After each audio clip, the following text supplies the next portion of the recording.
I have a 2001 Jeep Grand Cherokee. This is around 22 years old, and I have never changed the power steering pump, and you can hear some noise coming out from the power steering pump over here. So today I'm going to replace the power steering pump, and in the process I will also replace the pulley and the drive belt. Parts I need is the power steering pump, and this is from Advance Auto or Amazon. You will find the link on my video. This is around $120 plus taxes, and it is new, brand new. You might find on other places, for example, Rock Auto might have the new ones as well as the ones that are refurbished, or they do a reman on it. But I prefer to do a new one because since I'm doing it, I am saving on labor. And so this is the exact fit, and it comes with the fluid container, and this is probably preferable because you don't want to mess with the seals where it connects to the pump, and you don't want it to leak. So this one also comes with a little rubber bushing in there, and just make sure that you don't lose this. This actually goes on the high pressure hose when you connect the fitting. The second thing is I bought a new pulley, partly because the manual for the Jeep repair, it does mention that these pulleys are one-time use, so you should discard the pulley. Now this pulley was around $20 on Amazon. I'll put a link for this too, and I'm going to put this new pulley again. Since I'm doing it, it's good to do that. And I had never changed the serpentine belt, so I'm going to replace the serpentine belt since I have to already take the serpentine belt. This Jeep has around 136,000 miles, and it's over 22 years old, so I've never replaced it. It's good to replace that. Next thing you need is a pulley remover and installer set, and this is from Harbor Freight, and you can get this one for around $20 if you get some coupons that will save you some money. And this is a really good set for your toolbox to have. So I'm going to use a couple of pieces from here to put the pulley back in, and I'll show you how to do that. So you don't want to hammer the pulley in there. That will damage your shaft, and also the pump. So you need a really good kit like this pulley remover and installer set. And also I have a few wrenches and a few sockets that I will use. First thing I'm going to do is remove the belt, and I will put a link to the belt diagram as well, and you should take a picture and see how the belt is put in together so that you don't miss the alignment or the routing of the belt. And the removing of this belt is very easy. So what I have is I have a 1/2-inch socket in there, and this is the tensioner, and in the middle of the tensioner there is a 1/2-inch socket hole in there, and I'm going to just put that hole, and I'm using a ratchet here, and as you can see, I can pull this and the belt is going to loosen up, and I'm going to use my other hand to take the belt off. So all you need to do is pull the tensioner a little bit, and the belt will be loose. I'm going to pull this tension a little bit, and I'm going to take off the belt of the power steering pulley. And I'm going to just hang it over here. Take as much liquid as I can. I'm going to use new fluids, but I'm going to take this and collect it in a jar just to see how dirty it is. I had replaced the fluid before, but it's good to put new fluid in there. I'm going to empty this container, but still there will be some in the pump which will drip at some point, so I'm going to put a little container in the bottom, or a pan in the bottom, to collect it. Yeah, this fluid is pretty dirty. You can see, though I had replaced it once, and you can see it's quite dirty. So I'm going to try to flush as much as I can in there. But at least this portion of the fluid will be replaced. I will remove this bolt first because this is the high pressure line that is attached to the pump, and then there is one more in the back, but this one is probably going to be stuck for you because if you have not removed it for years. So this takes a 5x8, and it was difficult with the 5x8, so I used a wrench, and the wrench can get it through and you will get more leverage. So if you have a longer 5x8, that's good. Otherwise use a wrench, and make sure that you don't tear the grooves. I tried with a bigger wrench, but then that was not the exact fit. So once I loosen it up, I should be able to remove it, and you will see that this bolt is actually in the groove over here, which attaches to the steering pump. Once you pull the high pressure line, you will have some fluid come out, but also there is a little O-ring that should be attached to it, to the pump, and that is very important. The new O-ring also comes with the new pump, so that's where it needs to be attached properly. Next is on the back side. There is the low pressure connection here, and it is a little clip, so I will remove the clip and remove the hose. Be careful not to damage the hose itself. Next, I'm going to remove the 3 bolts that is attaching the steering pump. So there is one bolt right there, one bolt right there, and one bolt is at the bottom, right underneath it. And so this one takes, I got a 15 millimeter, sorry, it takes a 13 millimeter, and you can reach it by twisting moving the pulley, and your attachment should go in through here. And I have a breaker bar, and you might need a breaker bar because this might be a little stuck, and I've loosened the first one, and so I'm going to remove those bolts and take it out. For the back one, I have a little bit of extension, you can see, and it takes a half-inch breaker bar, and that will get me in. Otherwise you are going to hit the fan shroud here. So this one and the bottom one, you need a little bit of smaller extension.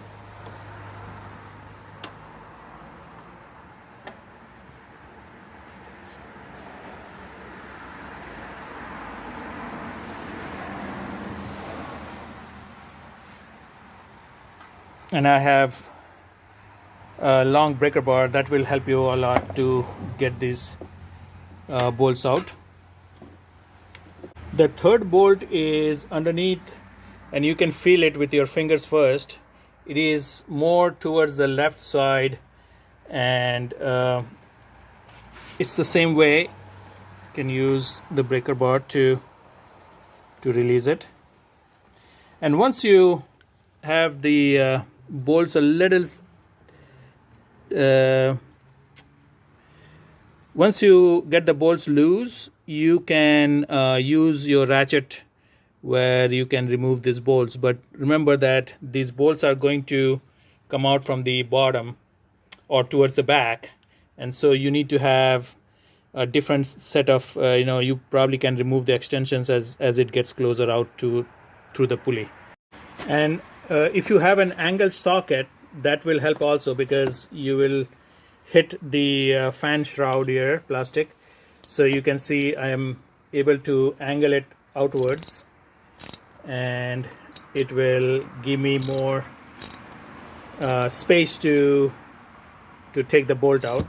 And as the bolt is coming out, you can see that it is going to extend out through the pulley.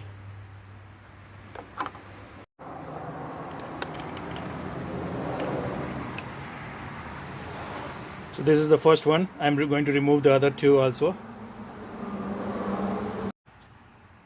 One point to note is this bolt is also attached to this little bracket, and which goes to the engine block.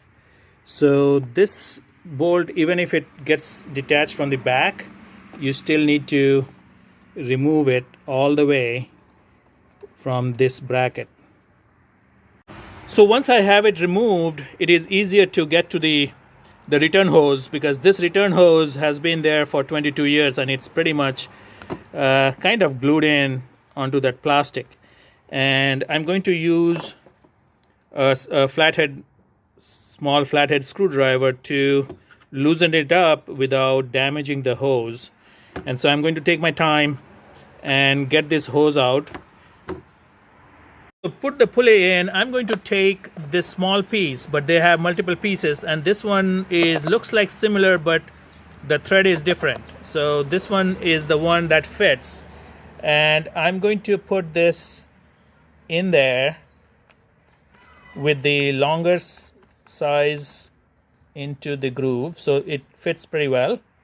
And then I'm going to thread this too. So you can see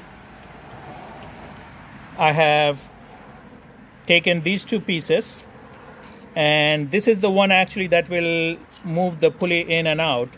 So these two, and then this is the one on the top that will stay on the top. Now I'll put the pulley in. The pulley goes with this one outside because there is a groove right here, and once you need to pull it out, you need this groove to pull the pulley out. So this one will face towards the pump. And I'm going to just press as much as I can, and I'll let the rest of it do by this. And then I'm going to put this into the thread here and let it go as far as it can. And then I'm going to rotate this one, so as this moves down, the pulley will be pushed down as well. So the way I did it is, this is the smaller one and this is the longer piece. So I put the longer piece in first, and then this bigger piece goes in there, and it should go all the way in. And then I'm going to put the washer in there, and the bearing, there is a bearing that comes with it, so that will rotate. And then I'm going to put this with the bolt on the top, so I can get that tight.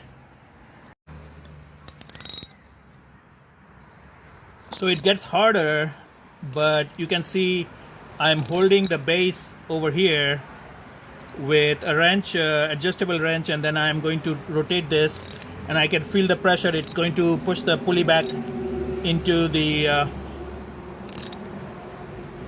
pump. It gets harder and harder as the pulley is getting into the groove or into the shaft here. So what I did, I put the two bearing and the washer that came with the kit. So the bearing and the washer is on this inside, and the bearing, and then I'm going to put the pressure more like this. So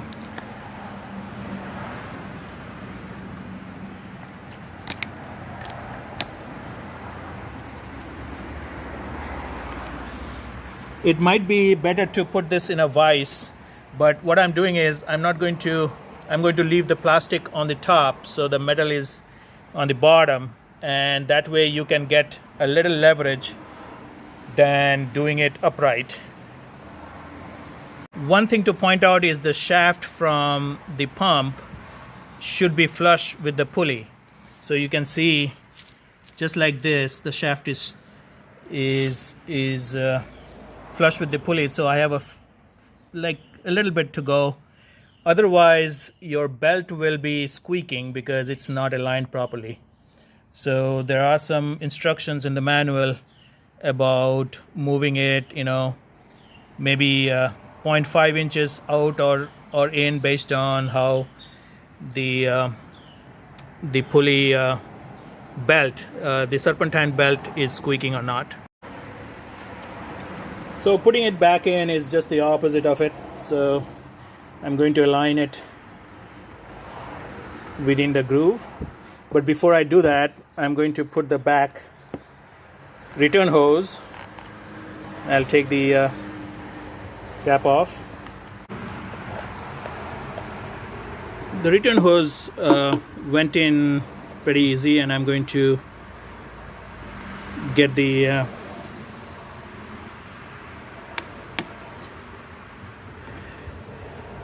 secure the hose over here. So putting it back in, I put the first bolt on the left side, and then I'm going to attempt the right one, and I'm going to put the lower bolt at the end after the top ones are all in. So this is going to be easy to put the 2 bolts in on the top, so it's easy for me to align these bolts in the back.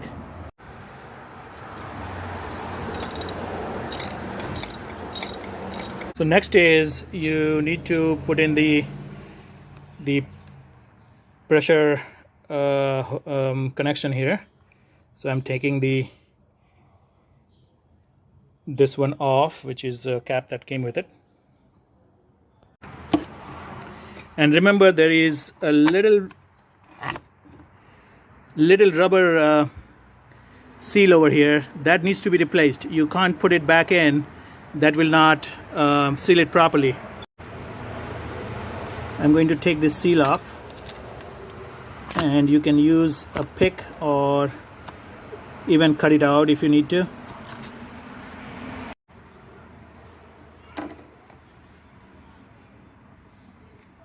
And there is the seal. It's pretty it has been crushed, and also it's very brittle, so I'm going to replace it since the new one already came. So a new seal came with the new power steering pump, and it has a notice that this needs to be replaced. These lines, I always hand tighten it first so that it doesn't get incorrectly threaded in there, and I'll just make sure that the thread is going fine. So you can move it and just make sure that the thread is all fine. Once secured, this one takes 21 foot-pound of torque, and these bolts are 20 foot-pound of torque, so I'm going to torque them in. Next, I'm going to take the old belt and put the new belt. I'll put it in a different video. I have a fan here, which is the auxiliary fan. I have a video for this one also. You can subscribe to my channel and you will find the videos of this Jeep. So you put it in the middle of the tensioner pulley right there, and I'm going to pull it. As I pull this thing, and it will give you some freedom to put the last belt in. So I'll double check it, and then this belt, serpentine belt, is looking good. I'm going to fill the reservoir with power steering fluid. I use the Valvoline power steering fluid for this Jeep, and it has the specs over here. You can see the Chrysler spec, and this works fine for my vehicle here, but you are free to use whatever you want. And I'll check for leaks.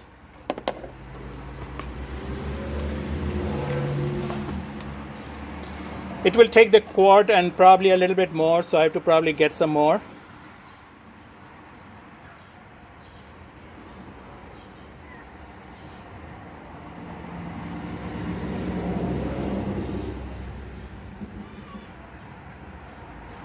So this has filled up. One thing is, as you start the engine, it will froth a little bit because there is some air in there, bubbles, and you should let the air bubbles, it's fine if you see the air bubbles in there.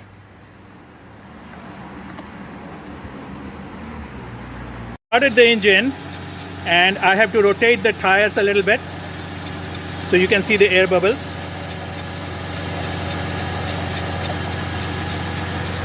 The process is you have to raise the front wheels up and turn the wheels 20 times each way so that the power steering goes in and there is no air in the mixture. So, and then you want to raise it down and do 20 times the wheel. You have to turn the wheel left and right. Hope this helps, and hopefully you will be able to replace your power steering yourself. There were a couple of things which was putting the pulley in, and the pulley actually went in pretty fine. It's not all the way flush, you can see, because this pulley was a little different than the original one, but this is also a Cardone pulley, and you will find the links of the parts I used and the tools I used on the video.